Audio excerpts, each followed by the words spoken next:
Direto de Brasília, a capital do Brasil, iniciando mais um Ponto Certo.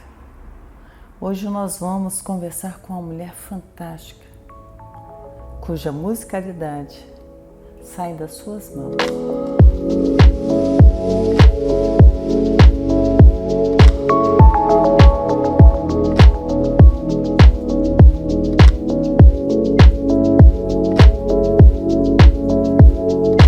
Nós vamos receber aqui no Ponto Certo Kátia Pinheiro, violinista, grande artista da cidade, que veio contar a sua história. Seja bem-vinda ao Ponto Certo, Kátia. Muito obrigada, um prazer. E nós vamos hoje conversar aqui, e a primeira pergunta que eu vou te fazer, como é que você veio parar em Brasília, Kátia? Então, foi bem interessante, inusitado. Em 1980, eu sou natural do Rio de Janeiro e nessa época, em dezembro de 1979, eu conheci um violinista amazonense. E esse violinista apareceu na orquestra da qual eu fazia parte lá no Rio, a Orquestra de Câmara de Niterói. E ele falou assim, Raimundo Nilton, o nome dele. Ele falou, vocês vão para o curso de verão? Vocês, eu e meu marido na época. Não, como é que é esse curso? Acontece em janeiro, é maravilhoso. E eu fiquei super interessada, né? Porque era uma época que eu estudava muito, 10, 12 horas por dia. E eu fiquei muito realmente interessada e viemos para Brasília. Chegamos aqui 7 de janeiro e fizemos o curso de verão. Maravilhoso, até hoje existe. E na época eram quase 800 alunos, professores renomados da Rússia, da Argentina, dos Estados Unidos, enfim, fizemos o curso de verão. Ao final desse curso, o maestro Levino de Alcântara, que era o diretor do curso e da escola de música, nos convidou para vir morar em Brasília, para darmos aula na escola de música. Eu fiquei assim, nossa, muito feliz, muito encantada, né? Porque eu amei a cidade, apesar de ser muito diferente do que é hoje, tradicionalmente, mas fiquei muito lisonjeada e viemos para Brasília. Você veio para cá por conta do curso que tem na Escola de Música, Exatamente. Né? Esse curso é fantástico. Ele acontece no verão e ele lota a cidade com músicos do mundo inteiro. Exato. E até hoje, assim, que bom que você veio. Obrigada. E você chegou em Brasília, você foi chamada, convidada para vir para cá. E você foi dar aula de música nessa escola de música. Como é que foi essa sua experiência lá? Então, eu era bem novinha, né? Ainda sou, né? Mas linda, elegante, é novinha, assim. Na época era um pouquinho mais.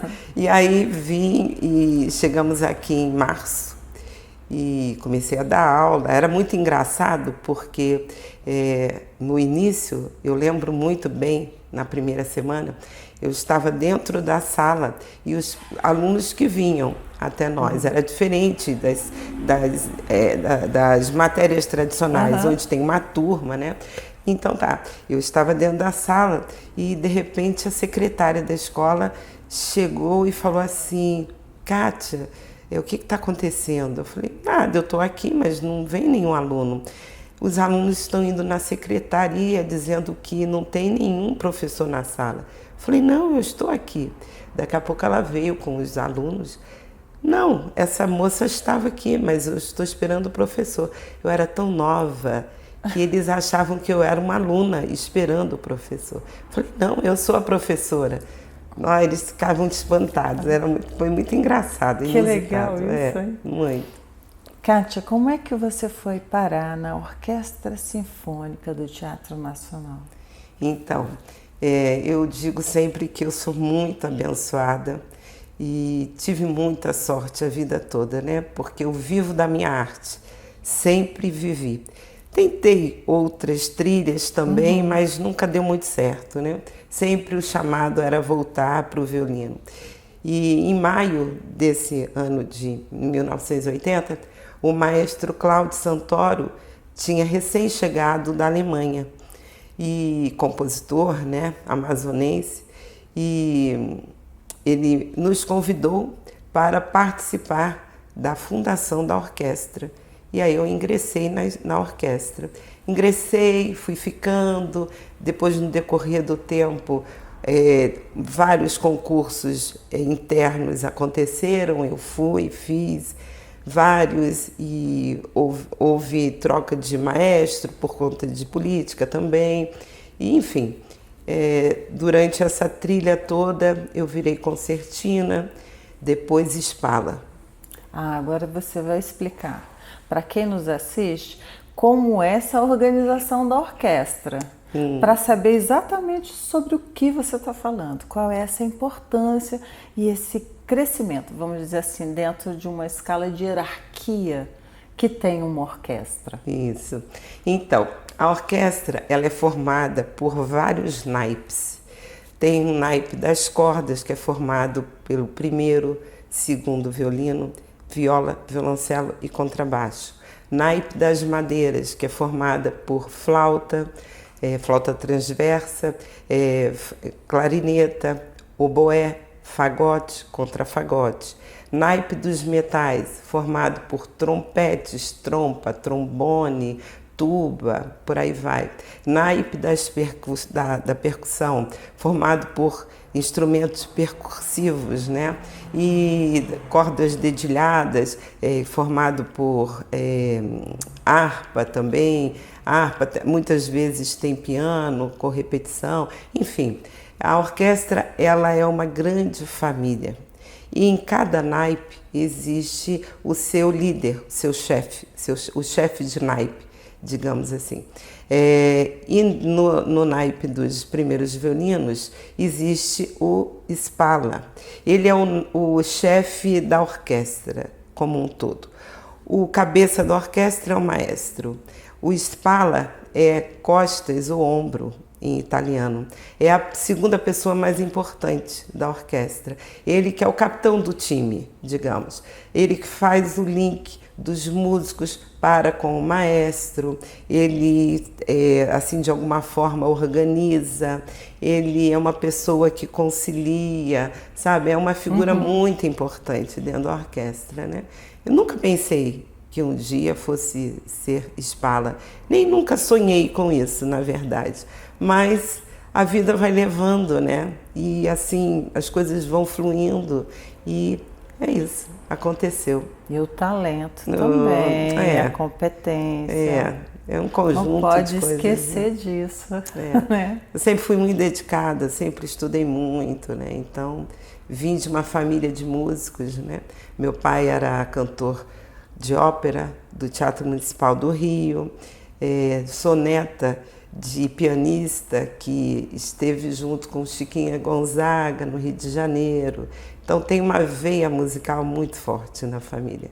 Nossa, essa sua origem sua musical aí com a família, vindo de Chiquinha Gonzaga, que foi uma das mulheres mais esplêndidas dentro da música brasileira, que propagou tanto o nosso chorinho, o samba. Verdade. Olha, é de tirar o chapéu, né? Kátia, vamos falar aqui de um projeto que hoje eu posso dizer que ele é a menina dos seus olhos? É verdade. Vamos falar um pouquinho sobre esse projeto que você está fazendo com as crianças no Varjão? Isso, vamos. Então, eu sempre fui muito assim empreendedora também, tem esse meu lado. E concomitantemente à orquestra, à escola de música, eu desenvolvi uma produtora, criei uma produtora, melhor dizendo, que é a Tocata Produções Artísticas, que nasceu em 2001, com um evento que fizemos para a Infraero, enfim. E com essa produtora, eu tive a oportunidade de conhecer os melhores músicos de Brasília, né? Tenho ainda essa oportunidade. E muitos bons músicos já passaram por lá. E eu fui convidada no auge da pandemia para dar aula num projeto social. eu estava realizando um projeto da tocata e uma arpista maravilhosa, por sinal, Cristina Carvalho, me convidou para vir dar aula nesse projeto. E eu fiquei assim, titubeei um pouco, porque a princípio era online. Eu falei, nossa, eu nunca dei aula online, né? E foi um desafio, mas foi maravilhoso, porque conheci crianças assim, adolescentes maravilhosos, alguns já tocavam, outros não, e eu comecei um trabalho lá no Itapuã, que é ali pertinho do Varjão, né? E no CISFAC. E esse projeto tem me dado muitas alegrias, né? Porque muitos talentos estão sendo revelados e está sendo muito bom. Hoje em dia, com já o término, né, assim, vamos dizer, da pandemia, o auge já passou, estou dando aula presencial, mas é encantador.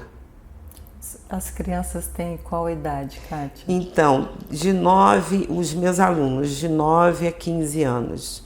Mas quando eles chegam aos 18, eles normalmente viram monitores. Então, é um projeto que tem uma grande formação, uma formação técnica, onde dali eles podem ir para a UNB, para a escola de música, enfim. É um projeto muito abrangente, né? É um projeto que também prepara, né? Prepara. Se quiserem seguir essa Exato, carreira, né? Exato. Prepara eles para serem musicistas, futuros musicistas aí. Kátia, quem não é músico, como eu, e quiser ajudar nesse projeto, Então, como é que pode fazer? Eu sempre falo que quem fala canta, porque é muito importante seria muito importante que todos fizessem música, né? Todos no planeta. Ou cantassem, ou tocassem um instrumento, porque eu acredito muito que um instrumento faça esse chamado. O instrumento, ele chama, né, a pessoa. Eu acho que nós não escolhemos muito. Eu não escolhi estudar violino, né? Nunca. Eu queria harpa, amo harpa, assim, comecei a estudar, vou voltar agora a estudar harpa, porque é um instrumento encantador. Então, assim, quem não sabe nada de música, começa cantando, porque a voz é um instrumento interno que nós temos, de maior intimidade. Nós temos a intimidade da nossa voz. Tem muitas pessoas que falam, eu não gosto da minha voz, mas não importa. Comece a cantar. Entre num coral, comece a se musicalizar, pode ser através da flauta doce ou através do próprio canto mesmo. É maravilhoso. E aí, depois você vem para o CISFAC. Vocês estão formando o coral, não estão? Vamos começar esse ano, se Deus quiser. Agora fala um pouquinho aqui dessa sua experiência de ter vindo para Brasília, né? De uma forma também corajosa, né? Porque largou a família, veio para uma cidade que ainda estava assim, digamos, Brasília hoje já é bem grande, mas ela é eternamente em construção, porque é uma cidade muito jovem, né? Verdade, é verdade. Fala um pouco dessa sua coragem de vir até aqui e começar uma nova vida. Foi mesmo. Quando a gente é jovem, eu acho que eu, pelo menos, não conhecia a palavra medo, né? Medo e preguiça eu nunca, assim, me familiarizei, espero nunca. O que aconteceu? Muito jovem, com muita vontade de aprender, muito inspirada, né, dentro da arte, sempre assim, com essa ansiedade da sabedoria por leitura, enfim. Eu acho que tudo isso me trouxe a Brasília, né? Porque Brasília, além de toda a estrutura, a arquitetura, a beleza natural do Cerrado, ela é uma cidade que te leva aos estudos. Aqui você trabalha, estuda, e eu costumo dizer que quem faz o que gosta não trabalha. Então esse trabalho nunca foi um trabalho árduo. Eu sempre gostei muito, estou sempre produzindo, né? Tanto assim que quando eu vim, meu professor de violino do Rio ficou muito triste, né? Ele falou assim, vá para Brasília, fique 2 anos e depois você volta, porque Brasília não tem música, musicalmente ainda é muito fraca. Realmente era, porque não existia, né? Praticamente. Dissestes bem, era. Era, exato. Porque hoje nós temos músicos aqui de primeira qualidade. Um Exemplo dele é você, que está aqui conversando conosco. Obrigada. Vamos falar também um pouquinho aqui. A gente conversou um pouquinho antes de iniciar o programa e eu adorei aquela sua história de que você veio parar em Brasília exatamente por conta da escola de música que você queria participar.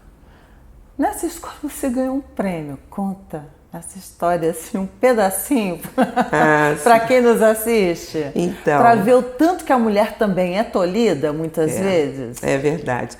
Quando eu vim, fiz o curso de verão, no meio do curso eu comecei a estudar com Christos Polizoides, um professor russo que morava na Suíça. E ele me convidou para estudar com ele na Suíça. Mas eu era recém-casada, né? Eu tinha 6 meses de casada. E aí ficou uma situação complicada, porque eu havia ganhado uma bolsa, ele ia proporcionar essa bolsa, mas o casamento, então eu fiquei entre a cruz e o caldeirão. E eu tive que escolher, né? Então eu, claro, apaixonada por Brasília, foi difícil, por isso eu estou aqui, não fui. Mas outras épocas depois também vieram outros convites, mas eu tive filhos, fui ficando, e eu sou, assim, uma pessoa muito agarrada à família, né, aos filhos, e ficou difícil sair daqui. Né? Enraizou em Brasília, né? Eu amo viajar, viajo, tenho filhos espalhados pelo mundo, mas eu sempre volto. 5 filhos? 5 filhos.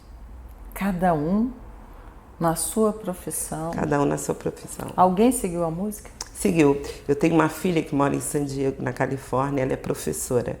Ela não gosta muito de tocar em orquestra, diferente de mim. Eu já gosto de tocar. Eu leciono, amo lecionar, mas eu gosto muito de orquestra.